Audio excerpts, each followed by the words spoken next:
Welcome to Drama-Free Healthy Living with Jess Cording. I'm your host, Jess Cording. I'm a registered dietitian, health coach, and author, and I'm here to help you streamline your wellness routine and establish a sane, more balanced relationship with food and fitness so you can reach your goals without losing your mind. On this podcast, we'll talk about nutrition, exercise, self-care, mindset, and more. I'll be bringing you interviews and expert insight on the topics that matter to your health and wellness. Hey, welcome back to the Drama-Free Healthy Living podcast. I'm your host, Jess Cording. I am so excited to bring you today's episode. This was such a treat to record. It's a topic that is near and dear to my heart because we're talking about burnout. Our guest today will tell us all about just how burnout is so tricky and all of the ways that it can show up in our life, as well as her journey towards understanding burnout and helping others address it. So my guest today is Neha Sangwan, MD, CEO, and founder of Intuitive Intelligence. So she is by training an internal medicine physician, also an international speaker and corporate communication expert. So between her private practice and corporate consulting, she focuses on empowering individuals, organizational leaders, and their teams with the tools for clear, effective communication. And this is the part where I'm like, yes, I'm so happy to talk to her. She addressed the root causes of stress, miscommunication, interpersonal conflict, and really puts an emphasis on healing chronic conditions by addressing these root causes. So things like headaches, insomnia, anxiety, depression, as we're talking about today, burnout. So she's consulted with organizations like the American Heart Association, American Express, Apple, Google, and she's talked about her own journey on stages like TEDx in Berkeley, Babson, among others. And she's also the author of 2 books. So she is the author of Talk RX, 5 Steps to Honest Conversations That Create Connection, Health, and Happiness, as well as the new book, Powered by Me. So in today's episode, she talks about her experience and how needing to take a medical leave of absence due to her own exhaustion just changed the course of her life and led her to spend 2 decades to discovering the real scope of burnout effects and how we can use different scientific principles to promote healing. So we talk about a lot of different stuff in today's episode. For example, we do talk about her journey and sort of what her first steps were. We talk about the roles of unhealed trauma in terms of developing burnout. We talk about spiritual burnout. You often hear people say like, oh, well, make sure that you're working in alignment with your values. But we talk about what if you need help figuring out what those are? So we also talk about just really how to recognize when you are disconnected and how to reconnect or get on a path where you feel more connected, and things about self-care essentials and what healthy living means to her. So I hope that you find this episode as informative and inspiring as I did learning from her. So without further ado, let's get to the episode. So Neha, welcome to the podcast. Thanks. So great to be with you, Jess. Yeah, I was really looking forward to our conversation today because just the work that you're doing really, really speaks to me. Just this idea of, healing from burnout. And it's something I've written about in my own journey. And I think it's just such a rich topic to explore. And I would love to just start with, go back to the beginning, we'll say, you've shared that taking a medical leave of absence changed the course of your life.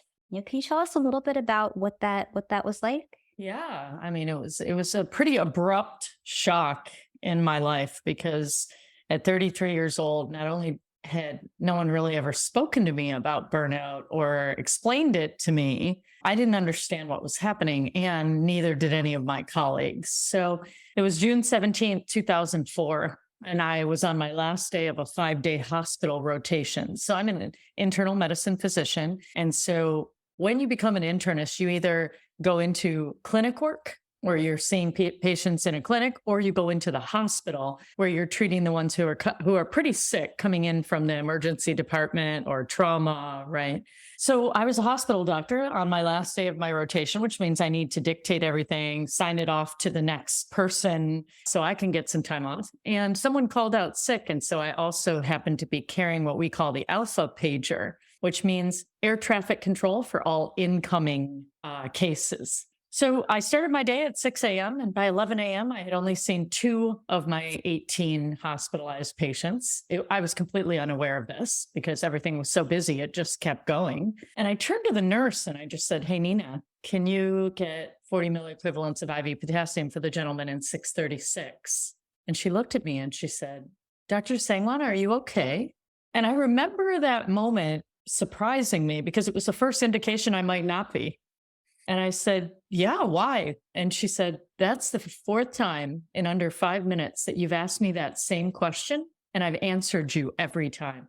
And so that was a real wake up call for me because I had no memory of it. And I went to the bathroom and just kind of to take a breath, looked in the mirror and saw my own pale, weary face looking at back in the mirror at me, picked up the phone and called a psychiatric colleague. And the only reason I knew to call this man was because 6 months earlier, one of my colleagues told me he helped her through a tough time. Come to find out, she was burned out.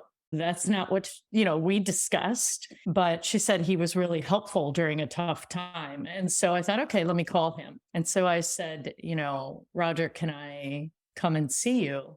And he said, "Sure, Neha, at the end of the day, I'd be happy to talk to you." And I said, "How about now?" And that was when he said, "Come right over." And so I thought I was sidelining him, like doctors sideline each, like, "Hey, what do you think of this? Like, I think it's a this. Do you think I'm okay? Do I need a biopsy?" We all sideline each other. So naively, I thought I was going to just sideline him. He would give me a pep talk and I would be back at work. But 1 hour later, he wrote me a prescription for stress leave and gave me a prescription for Prozac. And I was heading home. And in under a few minutes, I went from being a doctor running the hospital to a patient in line to get Prozac. So pretty shocking day for sure. I remember when I was a brand new intern in the hospital, I passed out in a patient's room. I was so exhausted. And I remember like that feeling of like being wheeled to the emergency department. Like, and they're like, "Well, at least you maintain function of your bowels." And I'm like, "Yeah, but like, it was just So embarrassing. oh Like my it's really God. quite embarrassing. Yeah. Yeah. But so from there, so you got the prescription, you're on your way home, Yeah. and what were the next steps for you in terms of like what what did you make any changes? Did you, how did it feel? I don't remember much of the ride home, which tells me I shouldn't have been driving home. But I do remember as I was driving, just looking on the seat next to me at a med that I had prescribed many times for many people. And just having like all the side effects kind of flashing before me of pharmacology class and everything that I knew. And I was driving and I was just thinking to myself, I don't know what's wrong with me right now, but I'm pretty sure it's not a Prozac deficiency. And I had the awareness of complete and utter confusion, almost like someone who's been stunned after a trauma with no real understanding of what was going to be next. So I took that prescription, got home, put it in my top drawer in case I needed it someday. And the psychiatrist actually asked me to come back weekly and talk to him. And really, it was during those sessions that I began to unravel what is burnout? What is this phenomenon that I'm experiencing? What's my role in this? What's the environment's role in this? The hospital and how fast things were moving and how we were understaffed and how it was like a chronic way to stay on budget. And then what were my bigger world experiences that were all playing? I call it me, we world. And now I know what I did. But back then, I don't think I was like looking up what is burnout. There was very little on it. In 2003, I mean, even as a medical world, we were barely acknowledging its existence. Christina Moslock and Michael P. Leiter are researchers, and they were busy trying to research all of this. But the medical world at large didn't take it seriously. In fact, judged it quite harshly. It was more about if you can't hack it, get out. And I felt a lot of self-judgment. And so I'd say for someone who uses work as a coping mechanism to feel valuable, to feel important, to feel, like someone who matters in the world, I used work for much of my life as that crutch. And so to be forced on stress leave, where some people might think, oh, you're lazy, oh, you get paid and you have all this time off. That was the hardest thing in the world for me, to be alone with my thoughts and not be able to do anything. And you can tell, right? It's pretty hard for a doctor to become a patient, right? I start deciding when I'll take those meds and when I'll do all this. And I'll tell you kind of the most surprising piece. Every week for 5 weeks, I started speaking to him and learning so much about burnout and what had happened and my people pleasing nature and how I was trying to single-handedly, fill the vacancies in the hospital rather than kind of looking at the system and what was actually happening there. And by about the 5th week, I started to sleep again. My throat constrictions started relaxing. And I remember walking into his office and him saying to me, oh my gosh, Neha, you're looking so much better. That Prozac is kicking in. It's right on time. And I said, Roger, listen, I actually didn't take the Prozac. I remembered all the side effects that would come with it. And that scared me more than what I was feeling. And so I wanted to see if our sessions would be helpful first. And then if they weren't, I knew I had it if I wanted to start taking it. And the look on his face was shocking to me because he looked disappointed, kind of upset. And he said, Neha, if you're not going to take the medication, I can't be the provider that sees you. Insurance doesn't pay me to take care of patients who aren't on medication. So do you want to take the medication or would you like to get another provider? And I just remember thinking, wait, I thought it might be a good thing that I'm not on the medication and we're making progress. But like in this system, it's not. In this moment, it wasn't going to allow me to be with the provider I wanted to be with. And that was shocking to me. That was the beginning of me understanding where the gaps are in traditional medicine and why people may not be getting what they need. So it became my 20-year journey after that to heal myself, figure this out, and not just heal myself, but find other providers who could help me on the journey because I had a lot to learn. I had a lot to unlearn before I could learn. Such a great way of phrasing it. That unlearning. Oh my goodness. That's where for so many of us, I feel like the real work is. That's right. Because, I think that there is this inclination, especially as people who maybe identify with being a people pleaser or who use work to cope. I definitely can relate to that. There's this like drive to want to learn things and incorporate them. Is that being like the thing that we gravitate towards first before we look at, maybe what's not serving me that I should take out of my, that I should work to unlearn. It's like not as natural of an inclination, but so important. Yeah. I mean, a lot of my training had taught me that it was a badge of honor to just do whatever was necessary to take care of any crisis emerging in front of me rather than pay attention to my own biology. They literally, in many ways, train us to think we're superhuman and that we have all the answers and we can walk into any crisis and we're going to be able to do this. And that day I hit a brick wall and it was a huge wake-up call. Something that I was very intrigued by, and this is something, this has been my experience. I know there's many reasons that somebody might find themselves on a path to burnout, but I've been really heartened to see more people talking about the role that unhealed trauma plays in burnout. And could you tell us a little bit about how that can happen? What role that unhealed trauma can play in someone developing burnout? Sure. It's enormous. So first of all, my greatest teacher in this is Gabor Mate. So if anybody's interested in learning more on that, he is the one that I learned from. So I had trauma pretty early in my life. My family didn't think of it that way, but your culture, your upbringing, what Gabor says is that it's not what happened to you. It's the meaning you make of what happens to you. And so I'm Indian by culture and upbringing, and my parents live in extended families. And so to them, they think nothing of like handing kids to the extended aunts and uncles and grandparents, and you just kind of hand them all around like it's like their parents. So my grandmother came to take care of me and my older sister when we were really young. And then my grandfather got called by the United Nations to go to Africa on assignment to help in their agriculture department. He wanted my grandmother to come. So my grandmother packs me up, takes me with her. I'm 3 months old, takes me with her until I'm 2. So of course they took amazing care of me. And I had this beautiful, I can see in all the pictures, I look quite dolled up and happy. But when my mom and my sister, my older sister, came to pick me up, apparently I cried for nearly a month straight. Wouldn't call my dad, would only call him, hey, you. I mean, I was angry as a 2-year-old.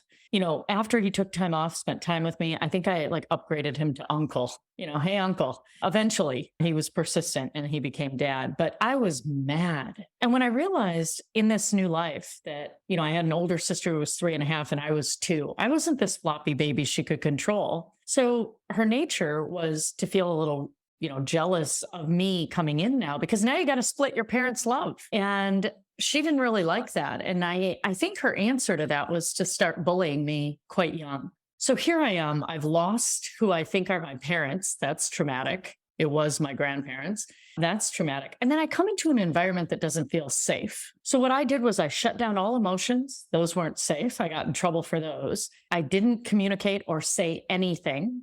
And then I looked around me and started people pleasing. Anything anyone wanted from me, I was going to give it to them. And that continued. Now, my mom's brother lived with us. My uncle, Mokumama, is what I call him. And I got very close to him because I thought he saw me. He understood me. But when I was 10 years old, I was supposed to be on a plane with him. He had a 4-seater plane that him and a bunch of buddies invested in. And he was going to take me on a ride. And that day he said, "Neha, I'm not going to take you. There's 4 seat belts. I'm going to take a friend and 2 kids, his 2 kids." And I was mad. Well, he crashed and died that day. And so there's another trauma of being left, right? Feeling like I'm being left. Fast forward in my life, I'm now in the hospital. I'm an engineer. I'm a doctor. I'm working. And I find myself taking that people-pleasing nature and all my workarounds to be really tuned into the outside world and what they think success is and what I can do to perform, just as I did in my family as a little girl, very unconsciously due to that trauma. And it wasn't until I literally burned out that I was willing to look at my own part in this, which was the unhealed trauma that had led me to people-pleasing and ultimately contributed to my burnout. Now, something I really want people listening to know is burnout's not your fault. Could that little 2-year-old be at fault for, feeling pain and trying to figure out how to survive best she knew how in an environment that felt really foreign and tough to her? No. Was it my parents' fault? No. So it's not about the blame. It's more about understanding that there's an individual component and patterns and behavior that we use to adapt to trauma and survive. And then we just continue using those strategies long after they're no longer useful or needed. That's when we end up hitting a wall, when everything we know, all the coping mechanisms, all the strategies that we know don't really fit the environment we're in. So it's really about outgrowing those. And that's why I call burnout a wake-up call. I can relate to that so much, just the wake-up call. I've had many in my life, but if you ignore them, they just get louder. Yes. Well, one of my favorites that I write about this in my second book, where when my father was going through treatment for pancreatic cancer, and we had just, my sister, my mother, and I just kind of threw our lives upside down to just be there and take care of him. And I was working 7 days a week at the time, and I remember my immune system was shot because I wasn't sleeping. And I developed a really bad infection in my thumbnail, something that normally your body would clear, no problem.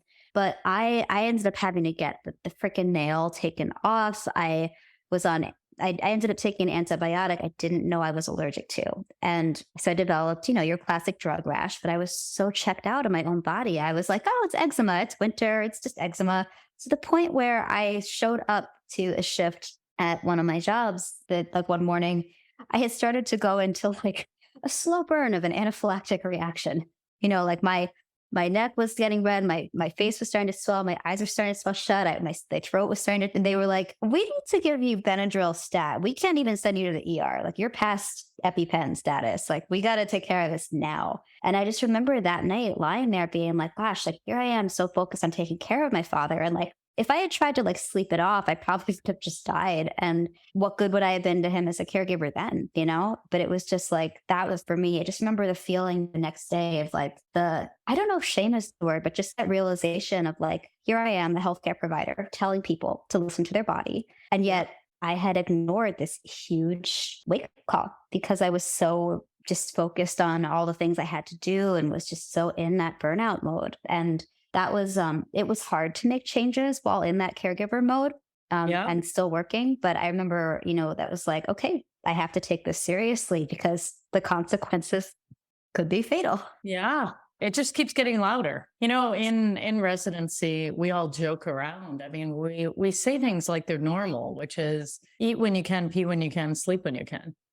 These are like side, things that are a nice idea if we can get to them. But if we can't, onward. And I think there's a lot of industries that in many ways program their people that way. If you're going to succeed in investment banking, in the first few years of a law firm, there's all these ways in our society you have to pay your dues. And I think that's going to change. I don't think that treating other human beings as if they're machines and making them prove things is really great for our biology. And in the long run, if you want to discard and throw your workforce out, you want to do the churn and burn, I think people are going to start making different choices. I remember once applying for, I did a very clinical internship, and later, a few years later, applying for a job at that hospital. And the supervisor who was interviewing me, she was like,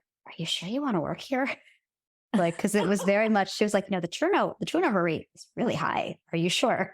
And, it's stuff like that. And I remember quitting a few months in because I saw just how, the conditions for the workers. And I was like, if I don't get myself out of here, I'm going to get myself in trouble. And like, it's not going to be a good thing. Well, how many people walk into an interview and think that it's about somebody else interviewing them? Yeah. One of the things I learned very early when I started getting bullied actually in the hospital as well, which is, here's another thing that happens with trauma. If I am someone who's bullied as a young child and bullied and it becomes normal in my world that to expect this, now I go out into the world and unhealed trauma shows up again. So I start getting bullied in the hospital by another doctor. And if I would give this person more difficult patients when I distributed the patient load, and by the way, I wasn't busy deciphering which patient I was giving. I was taking the patients that were there and just distributing them to the number of doctors that we had. He would come in and swear and yell at me and how dare you do this? And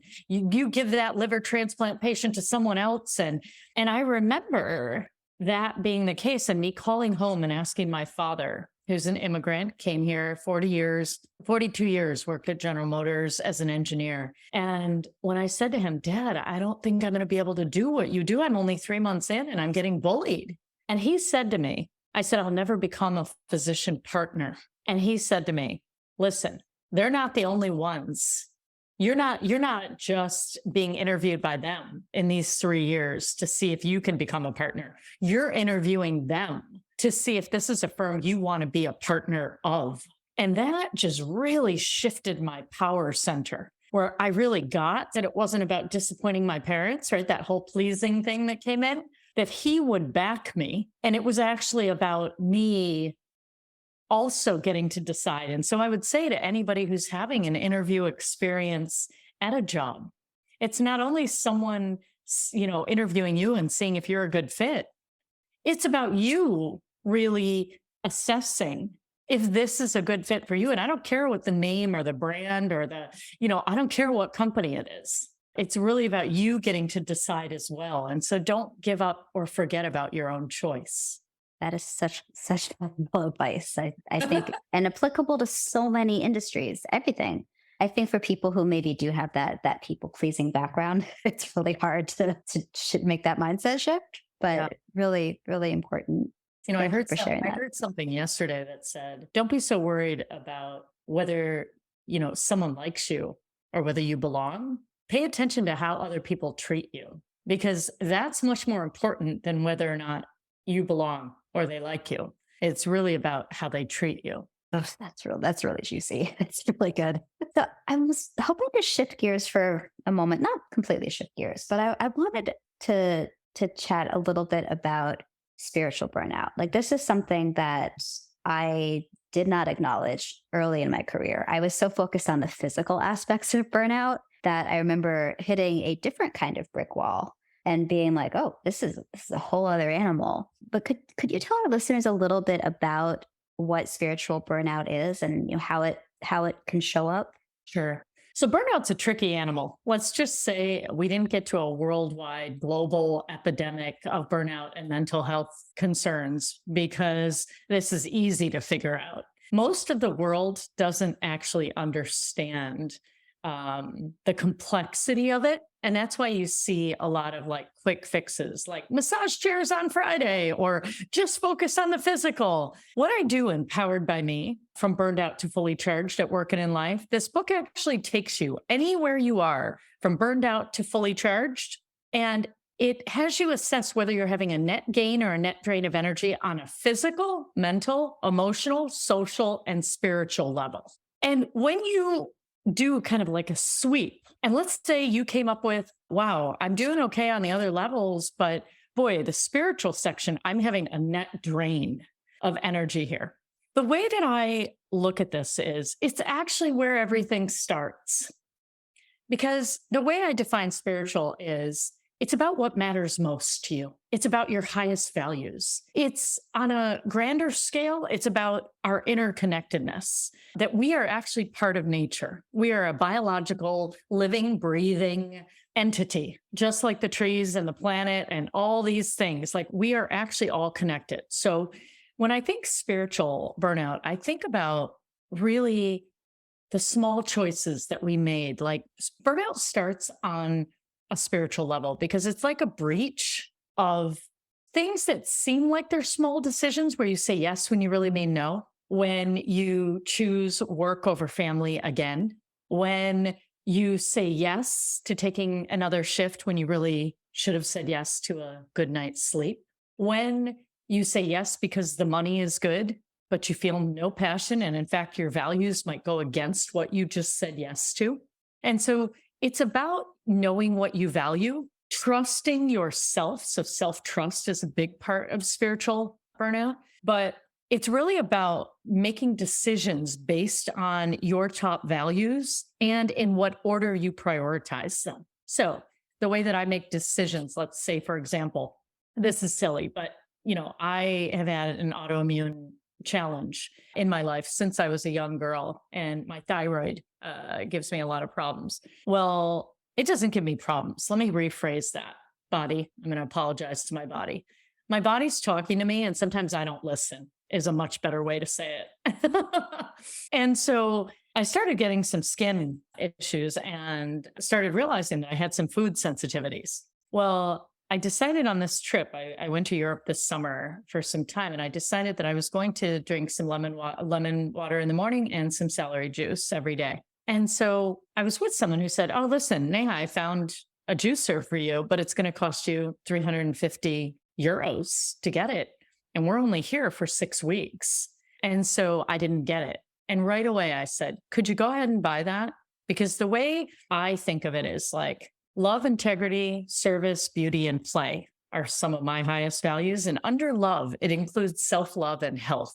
And yes, integrity in my finances is really important to me, but health is above finances. So if my body needs something to care for it, ever since my burnout, I will take another shift. I will work harder. I will do what I need to make sure that my health is intact.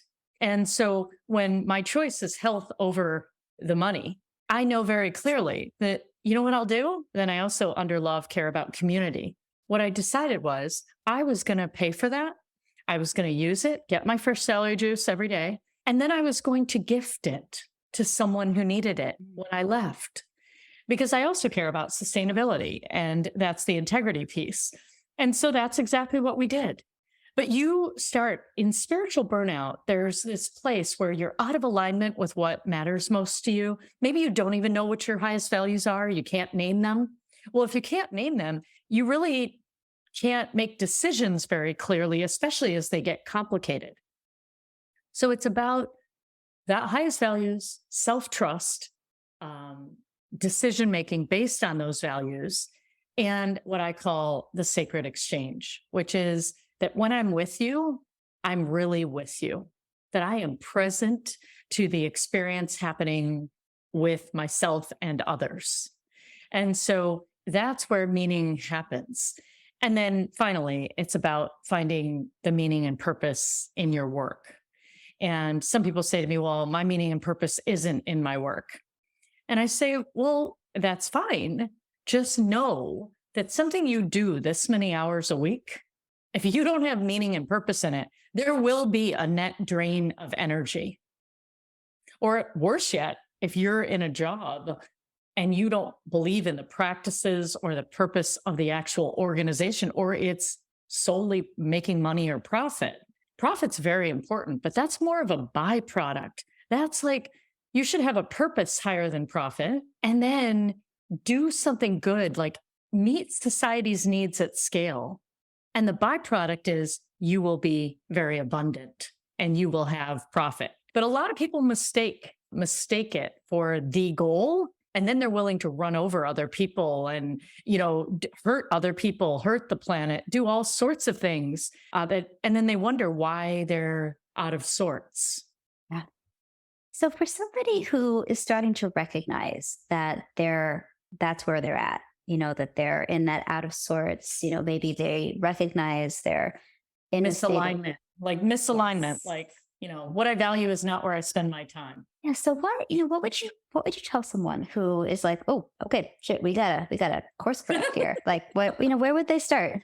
Yeah. Well, you know what? A great thing to do is on the left-hand side, take an empty piece of paper. Let's just make it really simple. If where you're starting is, I don't know what I value, then a pretty easy way to figure out what you value is think about someone you admire. Who do you admire? Maybe you know them. Maybe it's someone out in the world. Who do you admire? And then write down 3 things you admire about them.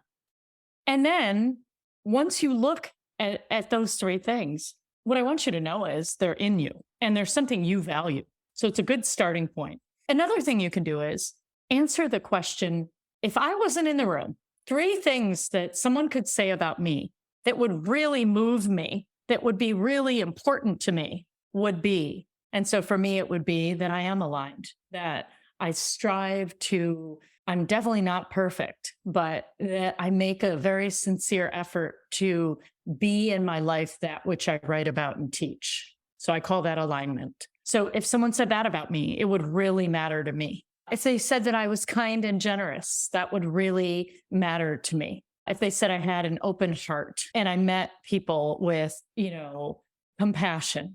So now right away, some of my highest values, right? Compassion, connection, alignment. So the first thing, and the last thing I'd say that would be an exercise for that would be something like, talk about a time in your life when you felt truly seen and valued. At work, at home, with a best friend, maybe you got an award or a recognition. And maybe it's not even something really big. Maybe it was just something small, but it mattered. Write about what that is, because from there you can figure out your values. Because without your values, nothing else is going to become clear. And then once you get your highest values, what I would say is, if you're somebody who doesn't know whether you have a lot of self-trust or not, what I would ask you is, talk to me about where you take risks in the world. Are you someone who is ready to, climb a mountain and get some gear and learn how to, hike Mount Kilimanjaro? Okay, then you probably take physical risks. I mean, personally for me, that is not where I take my risks. Yeah. But what about mental risks? Are you somebody who is willing to have the hard conversations, go where other people are unwilling to go? Maybe it's politics, maybe it's religion, I don't know. But you may be willing to take mental risks. Are you someone who's willing to take emotional risks, which means you show up in the world and you're willing to take another try at love, even if it didn't work out before? That's an emotional risk. Are you willing to be an entrepreneur and put your name out there? And even if it fails, you say, that's okay. These are emotional risks. Are you someone who takes social risks? Do you walk up to people you don't know and just, strike up conversation and feel really at ease? Or are you someone who takes spiritual risks, which means you go into the unknown and you're willing to explore awe, mystery, all of that? Figure out where you're willing to take risks and where you're not, because that'll tell you where you have self-trust and where you don't. We don't risk where we don't risk if we don't trust ourselves. So that's the beginning of the spiritual section. And the other thing that I'd say is look at your company's values that they put on the wall. Because a recent study by MIT showed that what companies put on the wall has no correlation to actually the experience of their employees in companies. And so, that came out in 2021 around the Great Resignation time. And it was just such a powerful, awareness that just putting a bunch of values on a wall is not alignment. Alignment is about what you believe, being what you think and what you feel and how you take action in the world. And so the last thing that I'd say is take a blank paper and on the left-hand side, write work, family, friends, social, charity, whatever your big areas in your life, play, entertainment, whatever they are, write them on the left-hand side. And then I want you to rank how important on a scale of 1 to 10 those are to you. So give them a number. And in the next column, I want you to 1 to 10. Tell me how much time, energy, effort, and money you spend on each of those. And then on a scale of 1 to 10. And then subtract how important you say something is by how much time, energy, effort, and money you spend on it. So if you tell me family's at 10 and you're spending 2 on your energy and time on this, right? That would be like a net difference of an 8. There's a gap there. And you want to pay attention. That might be where you want to start. I love that so much. I feel like we all have our versions of that too, where in our heads, we say that something is very important. And then when we actually look at our actions, it's like, oh, okay, that's a different story. Yeah. I mean, me, it was a game change to really understand what love, integrity, service, beauty, and play mean to me.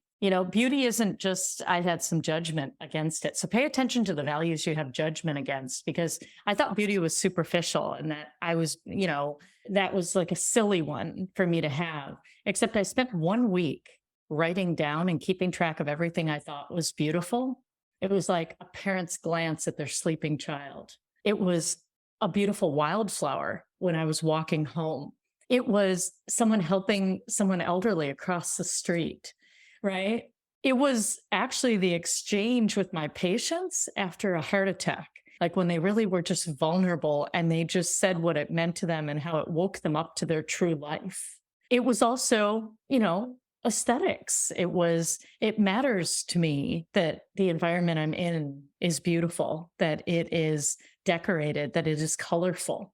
That lights me up. I'm a very visual person. So as you figure out, pay attention to which values you are drawn to and which ones you have judgment against, because some of the ones you have judgment against, just spend 1 week keeping track of what that word means to you and then reevaluate and give it a chance, because it might be that other people have told you that that's superficial, but when you actually assess what it means to you, it might not feel that way. That's so wonderful. Thank you for sharing that. I love that perspective. Yeah. So kind of on similar, maybe different side of this conversation, because we've been talking about alignment and getting, identifying what you want to be aligned with. You also talk about disconnection. And, what are some signs that someone might be able to recognize that like, oh, this is happening, and, maybe how they might address that if they realize they're in a state of disconnection? Yeah. So let's just talk for a minute. The triad of burnout. What is burnout? Burnout is physical, mental, emotional exhaustion. So exhaustion is the first pillar. The second one is cynicism. And cynicism creeping in is where people have felt exhausted for quite a while. And then all of a sudden, this little voice comes in that says, it doesn't really matter how hard I try. It's not going to make a difference. You know what? This is all a waste of time and energy.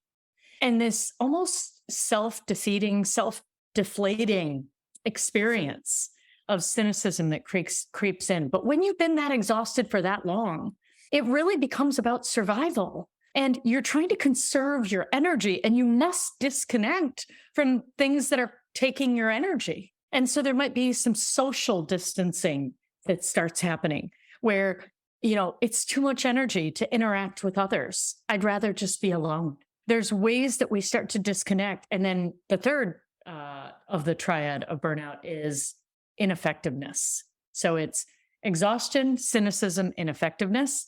And that cynicism is like, it's depersonalization. Do you remember at the beginning when I was talking about asking for 40 milliequivalents of IV potassium to be given to the gentleman in 636? So now I'm starting to refer to people by their room number, right? Rather than who they are. Not because I'm not a caring doctor, but literally because I don't have the energy. I don't have the energy to connect to the human. So where I think this all starts, the disconnection, I think, starts young. I think when we're born into the world, our needs are about getting our diapers changed, getting fed, getting to sleep, etc. We learn very quickly that our needs will get met by how well we can communicate our needs to the world around us. And from there, we start paying attention to whether what we do makes somebody else smile or not. Then it becomes about getting what we want. Then it's about our family's approval. Then it becomes about, in our teenage years, about our peers' approval. And then it moves into our significant other and our work. And so we have this way that we, from the very beginning, start to tune out of our own body's physiology. And that is where the disconnection begins, because our body is talking. It's always in communication with us. The question is, are we listening? And when you decide that the pit in your stomach, when you enter your place of work, or you have to have, you are spending time with a certain person and you just don't feel good, you feel drained, and you override that with a double latte or a chocolate chip cookie, that's how simple disconnection begins. It begins with us not taking our own body's physical sensations seriously, or oftentimes that's because we don't know how to decipher them.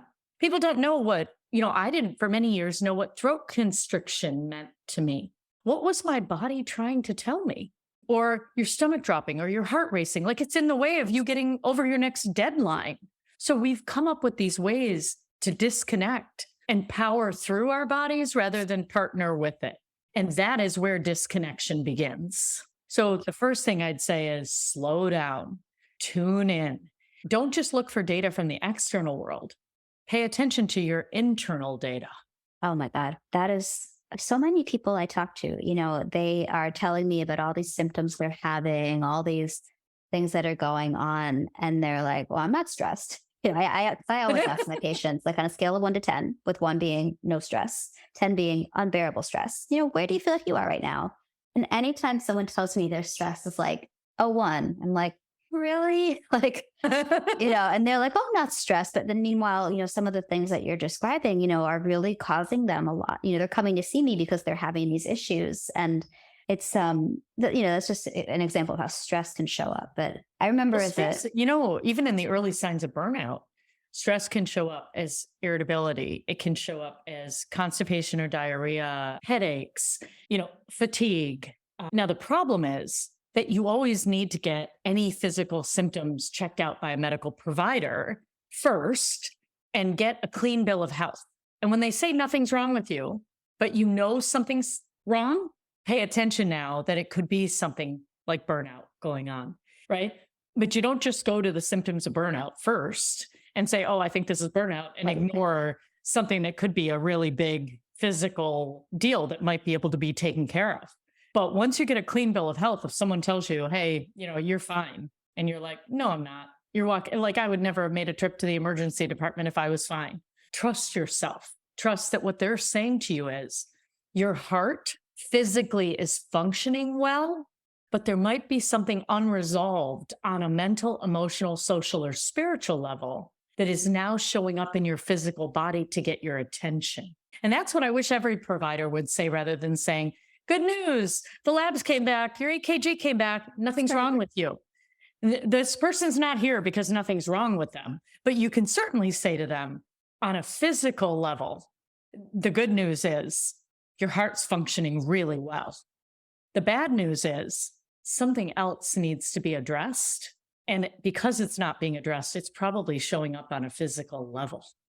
I wish more providers would have that conversation. I remember in my mid 30s, or maybe, I don't know. Yeah. Like during times of intense stress, I didn't notice the pattern until after a while, but I'm someone, if you were to look at me, like you wouldn't think I've had cholesterol, right? Like, and as per, if someone were to look at my diet on paper, not something that would come up. And I've seen this with like, I've had vegans who've had this issue, vegetarians, but I did have a few times in my life where my LDL cholesterol was a bit elevated. And, even I remember a doctor once handing me like an education sheet. She's like, oh, just follow this diet. And I was like, I'm pretty sure I've written this handout and this, but what I wasn't acknowledging at that time and what the doctor wasn't asking me about was like, okay, well, how's your stress level? Because we know that cortisol can play a role in, well, this better than anyone, like, but it's not part of the conversation. I remember just leaving that office when I finally something started to click when I was noticing a pattern. I was like, this provider is because she was too burned out to be, to be able to like have the conversation with me. Because that's something, I don't know what your experience is, but being a healthcare provider, I feel like I can tell when another provider is in that place. And it's something that keeps me on my toes to be as mindful as I can to not get to that point, because I don't want my patients to see that. Yeah. But it's like, sometimes I'm like, I've had the experience of like wanting to like ask my doctor, like, are you okay? Yeah. And, here's the deal. It's all connected. So it doesn't matter where you start to make changes. Yeah. They will affect everything else. And so, yes, your stress levels are connected, to your sleep, which is connected to your ability to heal, which is your immune system, is connected to, if you get sick, it's connected to your feeling down and sad and your emotions because you might miss something, right? And so everything's connected. And I think that's part of why burnout has been a really hard topic for people to get their head and heart around, because it seems too big. It seems like too many different ways that it comes in, and nobody can really kind of, say, well, this is how it happens. Each person has to discover that for themselves, just like each person has to discover the unique language of how their body talks to them. When I have throat constriction now and my stomach turning, I know what it means. I'm usually in a situation where I'm deciding whether I'm going to speak my truth or not. And once I do, it all goes away. Growing up, my mother growing up, my mother always used to say to me, if I had a sore throat or my throat was tight, she's like, so that's your throat chakra. What do you need to say that you feel like you can't say? Wow. And that was an evolved mom. I'm very lucky. Yeah, that was very valuable to just grow up being taught about that, because I think it's helped me recognize those signs sometimes in a way that maybe not else. But that I can imagine that being a game changer when like being able to get that input, that internal hit, and just realize like, oh yes, this is what this is about. I think to myself, when little kids are playing and they're blowing bubbles, they're doing whatever. And then their mom says, okay, it's time to go to school, or their parent says it, right? And then all of a sudden they're like, no, I have a stomach ache. I have a tummy ache. I can't go to school. And the parent goes, I just saw you playing with your brother. Like, you're fine. Get up and go to school. You know what your child just told you? Your child just told you some version of, it is dangerous where I'm going. Because their body just said, I am going to be isolated on the bus. I'm being bullied at school. I'm going to be left out. I don't know what it's telling you, but your body speaks. And we look at things very physically and we say like, you're fine, but we don't really recognize, like your mom did, and teach you that your inner world, your physiology, the physical signals coming from your body, that's important data. And for everybody listening, if you're somebody who's tuned out to this, What I want you to know is you are ready for an up leveling and a brand new world because you're going to get a whole new set of data that's going to make it so much easier to navigate our complex world once you understand it. So one question I love asking my guests who are healthcare providers and people who are out there taking care of caring for others, whether, it's through like patient care or the work that they're doing is, helping others. What are some of your self-care essentials today? From a woman who used to had a very well tested coping equation of 2 ice cold 16-ounce Mountain Dews plus a king size Snickers bar will get me through 36 hours of not sleeping. One of the most important things I do is connect how I fuel myself to how I feel. And now I am pretty amazing at making sure, even when I travel, that I eat whole foods, that I'm very aware of what works and doesn't work for my body, what gives me congestion. Dairy often gives me congestion. So, as much as I love cheese and ice cream, I make sure that I don't do that to my body. So, I'm really in tune with what I eat and how it works with my body. And I really make that one of my top priorities. That's been probably the biggest shift. I also now am pretty good at sleeping, and I go to bed. I get in bed around 10:30. I'm asleep at 11 and I'm up around 7 o'clock. So I make sure I get my sleep almost no matter what. And I think people really need to understand the importance of sleep. That in your world, people think sleep is a waste of time. Oh, I'll catch up on my sleep this weekend, or if I need more time, I'll just take it out of sleep. I get that sleep's a waste of time because nothing's getting done on your external to-do list, but there's an entire internal to-do list going on for your body that it needs to get through. And if you don't do it, that's a losing game. So sleep, definitely my food and supplements, I do that. I would say too, I have lemon water in the morning and celery juice, which really helps me feel grounded and clears out my system. Once a year, I actually spend 3 weeks at an Ayurvedic healing retreat. I do that. For me, my meditation is journaling or talking to a friend. And so every day I make sure that I either talk it out, because I'm much more audio visual, or write it out. And so that's how I attend to my emotions.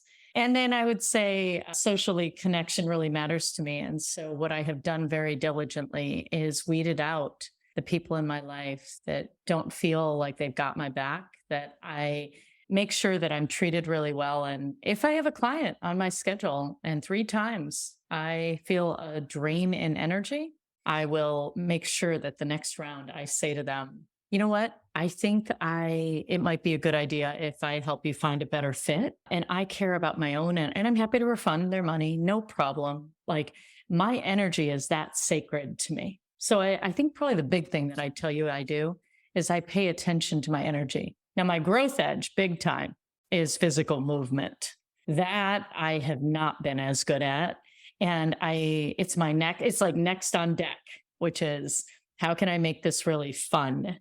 How do I find fun ways? And sometimes that's putting on a fun dance, a song and dancing as I get ready. I'm trying to warm myself into this because I haven't been the greatest at it.